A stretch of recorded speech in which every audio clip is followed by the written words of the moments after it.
National reserves called out as crime grips St. James, murders mount and blood flows. Good evening and thanks for joining us for Primetime News. A special welcome to viewers on onespotmedia.com.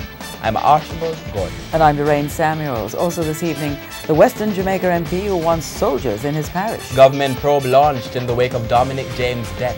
DPP explains why former top cop Owen Ellington wasn't called in Al Miller's Ludus court case. There's also the Financial Week, international stories, a bite of the week, sports commentary and weather in the primetime package. But before the break, the feedback question.